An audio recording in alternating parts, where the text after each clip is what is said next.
C'est Mélissa chez Tricoter Serré. On se retrouve pour une autre capsule express. Ça va être la première capsule de la série Comment trouver un bon patron. Un patron, c'est un petit peu comme ta recette de tricot ou de crochet que tu auras de besoin pour être capable de faire ta patente. Tu comprends? Capsule numéro 1 de cette série-là. Où c'est que je vais pour trouver un bon patron?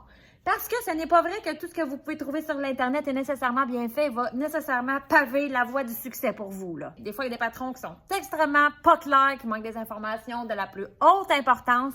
Fait que mon but, c'est de vous outiller pour vous montrer quel patron prendre et quel ne pas prendre. Il y a beaucoup de gens qui vont être portés à aller sur Pinterest. Ce n'est pas nécessairement le premier endroit que je recommande. Pourquoi? Parce que bien souvent, Pinterest, vous allez trouver une belle image, c'est bien beau, mais ça ne vous amènera pas nécessairement au patron. On voit beaucoup de gens qui vont sur YouTube pour aller trouver des patrons. Ce n'est pas non plus le premier endroit que je vais recommander parce que énormément de patrons sur YouTube sont faits de façon extrêmement incomplète. J'ai vu beaucoup trop de gens faire une affaire qui venait de YouTube qui ne marchait pas à tout parce que les informations nécessaires ne sont juste pas dans le patron, puis on y va au pif, puis c'est tellement pas de même que ça marche, dans le fond.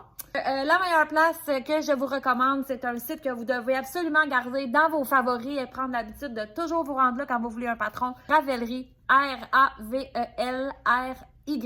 Ravelry.com, c'est la place, ok? C'est là qu'il faut que t'ailles. C'est un site internet qui est vraiment donc un répertoire de patrons. Les gens de partout dans le monde peuvent mettre leur patron sur Ravelry.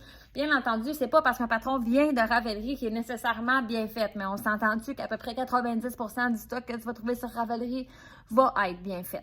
Éventuellement, tu vas savoir quoi regarder et quoi éviter également. Mais moi, je te dis qu'en allant sur Ravelry, tu as déjà beaucoup plus de chances de trouver quelque chose qui fait du sens. C'est vraiment un site de référence incontournable quand on est dans le monde du tricot et du crochet. Donc, mets ça dans tes favoris. C'est un nom quand même un petit peu bizarre. Là. Je pense que tu vas t'en rappeler, mais tu t'en rappelleras peut-être pas. Là. Je te laisse aller explorer Ravelry, puis on va en reparler. Je vais te donner d'autres détails aussi sur comment te choisir un bon patron, mais va faire un tour sur Ravelry, tu vas voir. Tu vas capoter.